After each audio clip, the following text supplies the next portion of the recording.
चलिए पाठ 1 सूरदास से संबंधित जितने भी प्रश्न बन सकते हैं आज इस चैप्टर के अंदर बतलाया जाएगा। आप कृपया अपना कॉपी कलम लेकर बैठें और जिस तरह से प्रश्न को बतलाया जाए रोक रोक करके उसे सुने, अच्छे से सुने, उसे नोट करें और उसे पढ़ते रहें। पहला प्रश्न, गोपियों का मन किसने चलते समय चुरा लिया था? अब वे क्या चाहती थी? सूरदास के पद के आधार पर लिखिए।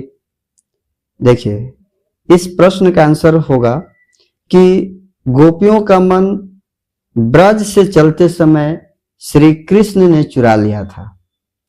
श्री कृष्ण जो कि उन गोपियों से वायदा करके गोपियों के पास नहीं आए और प्रेम की मर्यादा का पालन नहीं किया। अब ये चाहती थी कि अपना मन श्री कृष्ण से वापस पाए। दूसरा प्रश्न है, सूरदास द्वारा रचित आपके द्वारा पठित पदों की भाषा तथा प्रमुख रचना के नाम लिखकर उनकी एक एक विशेषता बतलाइए। तो देखिए, सूरदास के काव्य की भाषा जो ब्रज भाषा थी, ये पद जो थे वो सूरसागर से लिए गए थे, सूरसागर के भ्रमर गीत से लिए गए थे। सूरदास जी ने श्री कृष्ण की आराधना की थी। चलिए नेक्स्ट प्रश्न है, उद्धव गोपियों के पास क्यों आए? तो देखिए, उद्धव श्री कृष्ण का संदेश लेकर गोपियों के पास आए थे। उद्धव निर्गुण ब्रह्म एवं योग मार्ग का संदेश देना चाहते थे। किसको देना चाहते थे? गोपियों को देना चाहते थे। उद्धव गोपियों को प्रेम मार्ग की अपेक्षा ज्ञान मार्ग के माध्यम से श्री कृष्ण को पाने की सलाह देता है। गोपियों द्वारा उद्धव को उलाहना क्यों दिया जाता है? क्या उद्धव का कोई दोष था? उन्हें अनेक प्रकार की बातें सुननी पड़ी, ऐसा क्यों हुआ? सुनिए, गोपियां श्री कृष्ण के आने की राह देख ही रही थी। उन्हें उद्धव का शुष्क ज्ञान और योग का संदेश जो उद्धव के द्वारा गोपियों को दिया गया वह पसंद नहीं आया। गोपियों का उलाहना कुछ उचित भी लगता है और कुछ अनुचित भी। क्यों? क्योंकि उद्धव कभी प्रेम के धागे से प्रेम से बंधे नहीं थे, किसी से प्रेम वो किए नहीं थे, इसलिए वो इस बात का ज्ञान उन्हें नहीं था। वे गोपियों की पीड़ा को समझ पाते, इसलिए श्री कृष्ण के प्रति गोपियों के प्यार की गहराइयों को न समझ पाने के कारण ही उद्धव को अनेक प्रकार की जली कटी बातें सुननी पड़ी। अगला प्रश्न है, उद्धव के गुरु कौन हैं? उन्होंने उन्हें कौन सा ग्रंथ पढ़ाया? प्रश्न का उत्तर होगा, उद्धव के गुरु श्री कृष्ण को कहा गया है। उन्होंने उद्धव को गुरु ग्रंथ साहब को पढ़ाया। अगला प्रश्न है, सूरदास की गोपियों के अनुसार सच्चा राजधर्म क्या होता है? उनके अनुसार कौन राजधर्म का निर्वाह नहीं कर रहा है? इसी प्रश्न को अलग तरह से पूछा जा सकता है कि गोपियां उद्धव से राजधर्म की क्या विशेषता बतलाती हैं? प्रस्तुत प्रसंग में राजा कौन है तथा वह किस राजधर्म का पालन नहीं कर रहा है? इसी प्रश्न को सीधे सीधे आपसे पूछा जा सकता है। गोपियों के अनुसार राजा का धर्म क्या होना चाहिए जिसे कृष्ण नहीं निभा पाए? तो सुनिए इसका आंसर, गोपियां उद्धव से राजधर्म की यह विशेषता बतलाती हैं कि राजा को इस बात का ध्यान रखना चाहिए, ख्याल रखना चाहिए कि उसकी प्रजा किसी प्रकार से सताई नहीं जाए। इस प्रसंग में राजा कृष्ण हैं और वे विरह से सताई हुई गोपियों की रक्षा के धर्म का पालन नहीं कर रहे।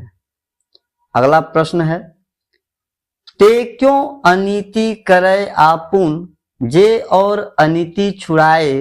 पंक्ति का भाव स्पष्ट करते हुए बतलाइए कि यह पंक्ति किसके अनीति करने पर कही गई है और क्यों कही गई है।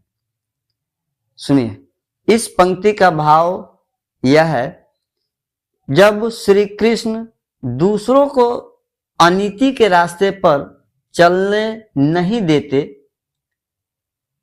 वे उन्हें रोकते थे और यहाँ वे स्वयं अनीति अर्थात गोपियों के संग अन्याय कर रहे हैं।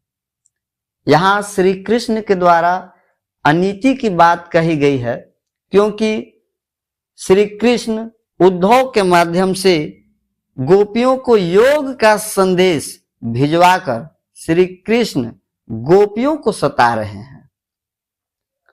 अगला प्रश्न है, हमारे हरि हारिल की लकड़ी का भाव स्पष्ट करके इन पंक्ति में निहित अलंकार बताएं।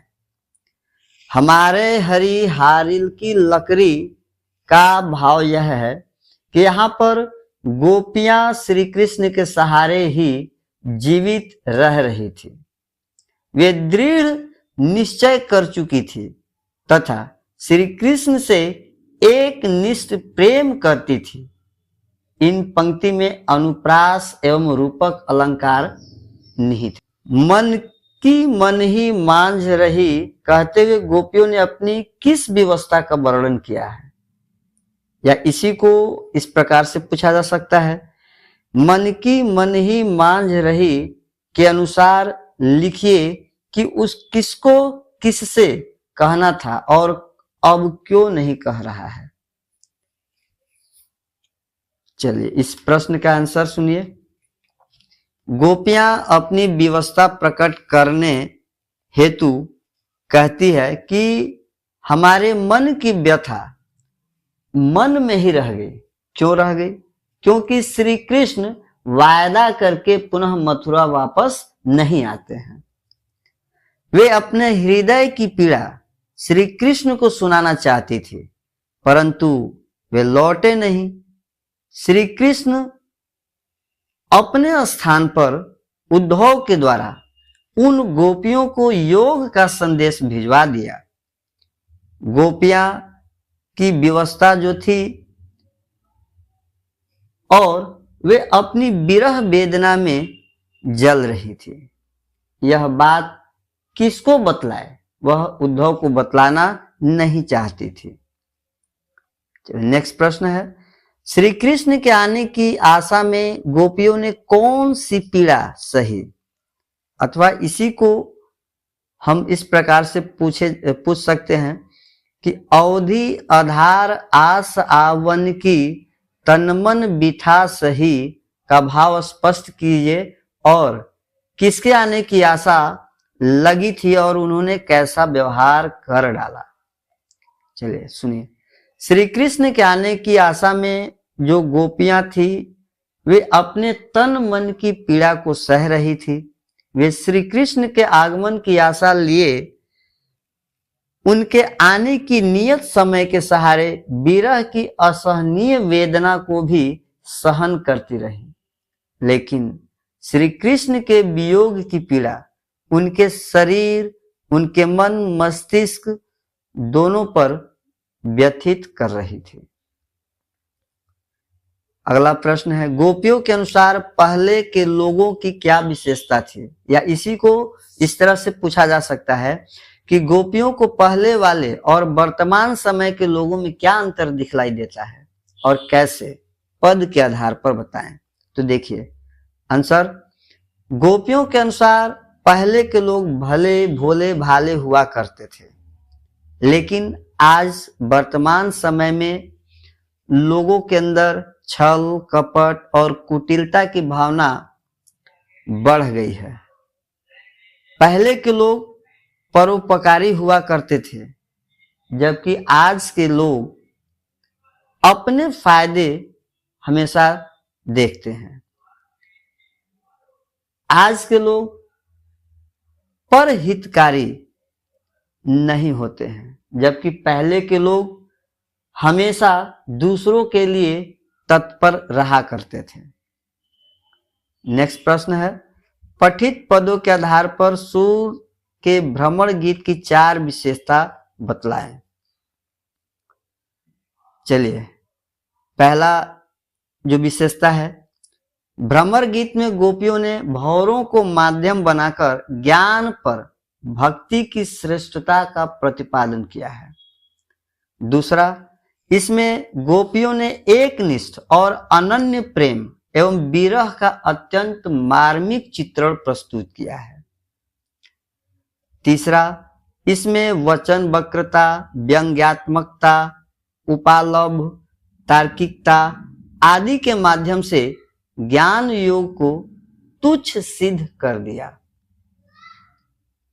चौथा, इसमें श्रृंगार रस के अनुरूप ब्रज भाषा की मधुर, सरस, कोमल कांत पदावली का प्रयोग किया गया है। अगला प्रश्न है, गोपियों द्वारा श्री कृष्ण की बढ़ी बुद्धि पर किस प्रकार व्यंग किया गया है? अथवा इसी को इस तरह से पूछा जा सकता है कि बढ़ी बुद्धि जानी जो उनकी जोग संदेश पठाए, इस पंक्ति में निहित व्यंग को संक्षेप में समझाएं। चलिए, आंसर है, गोपियां व्यंग्यात्मक रूप से कहती हैं कि वे श्री कृष्ण की बढ़ी हुई बुद्धि के बारे में जान चुकी थी। चूंकि श्री कृष्ण जो है गुरु ग्रंथ पढ़ चुके थे, राजनीति की पढ़ाई पढ़ चुके थे, इसलिए गोपियां जो है उनके बारे में समझ गई थी, जान गई थी। वे अपने एक निष्ठ प्रेम में अनुरुक्त गोपियों के लिए योग का संदेश भेज रहे हैं, जबकि गोपियों के कहने का तात्पर्य यह है कि वे तो श्री कृष्ण के वियोग की असहनीय पीड़ा से व्यथित हैं और ऐसे में उनकी विरह वेदना को मिटाने के लिए श्री कृष्ण स्वयं नहीं आकर वे उद्धव को भेज डालते हैं। जो उद्धव के द्वारा उन गोपियों को योग का संदेश दिया जाता है, उन गोपियों को यह योग का संदेश नहीं रुचता है, वह कड़वी ककड़ी के समान लगता है। यह कोई बुद्धिमत्ता नहीं है, अपितु यह राजनीतिक कुटिलता भी है। अगला प्रश्न है, गोपियों ने किन किन उदाहरणों के माध्यम से उद्धव को उलाहने दिए हैं? अथवा इसी को इस तरह से प्रश्न किया जा सकता है कि गोपियों की दृष्टि में ऐसा कौन है जिसने प्रेम की नदी में पैर नहीं रखा? उनको वह कैसा व्यक्ति प्रतीत होता है? चलिए, जो पद है वह पद प्रीति नदी में पाँव न बोरियो दृष्टि रूप परागी में निहित अलंकार और पंक्ति के भाव स्पष्ट करें। ये तीनों ही प्रकार से जो प्रश्न किए गए हैं उन सब के प्रश्न एक ही हैं। हाँ, ठीक है। चलिए आंसर सुनिए। गोपियों ने कमल के पत्ते, तेल की मटकी, प्रेम की नदी और अन्य उदाहरणों के माध्यम से उद्धव को उलाहने दिए हैं। उनका कहना है कि वे श्री कृष्ण के साथ रहते हुए भी प्रेम रूपी नदी में नहीं उतरे, अपना पांव नहीं डुबोए। यह कहते हुए गोपियों ने उद्धव पर कटाक्ष किया। अगला प्रश्न है, श्री कृष्ण के प्रति अपने अनन्य प्रेम को गोपियों ने किस प्रकार अभिव्यक्त किया है? या इसी प्रश्न को इस तरह से हम पूछे जा सकते हैं कि सूरदास के पदों के आधार पे गोपियों की किस भावना की प्रतीति होती है और वे किसके प्रति अपना निश्चल प्रेम प्रकट करती हैं? आंसर, श्री कृष्ण के प्रति वे अपना अनन्य प्रेम को गोपियों ने कई उदाहरणों के माध्यम से अभिव्यक्त किया है। गोपियों ने स्वयं को श्री कृष्ण प्रेम रूपी गुड़ चींटियां बताया है। उनके लिए श्री कृष्ण हारिल पक्षी के समान हैं। जिनके प्रेम को उन्होंने दृढ़ता पूर्वक अपने हृदय में बसा रखा है। वहीं गोपियां हर घड़ी श्री कृष्ण की रट लगाए रहती हैं। अगला प्रश्न है, गोपियों ने उद्धव से योग की शिक्षा कैसे लोगों को देने की बात कही है और क्यों? या इसी प्रश्न को इस तरह से पूछा जा सकता है कि गोपियों ने उद्धव से योग की शिक्षा कैसे लोगों को देने की बात कही है। या इसी प्रश्न को और तरह से पूछा जा सकता है, जैसे गोपियां योग का संदेश किसे देने को कहती है और क्यों कहती है, उनके मन में कौन बसा हुआ है, पद के आधार पर लिखिए। तो सुनिए, आंसर है, गोपियों ने उद्धव से योग की शिक्षा उन लोगों को देने की बात कही है जिनके मन चक्री के समान, अर्थात जिनका मन हमेशा चंचल रहता है, जिनका मन अस्थिर रहता है, अर्थात ऐसे व्यक्ति जो अपने कर्तव्य को पूर्ण रूपेण न कर पाते हों, ऐसे लोगों को योग शिक्षा देने की बात कही है। गोपियों को कृष्ण में ऐसे कौन से परिवर्तन दिखाई दिए जिनके कारण वे अपना मन वापस लेने की बात कहती हैं? या इस प्रश्न को इस तरह से पूछा जा सकता है कि गोपियों को श्री कृष्ण जी ऐसे क्यों लग रहे हैं कि वे राजनीति पढ़कर आ गए हैं? आंसर, गोपियों को श्री कृष्ण में ऐसे कई परिवर्तन दिखाई देते हैं जिनके कारण वे अपना मन वापस पा लेना चाहते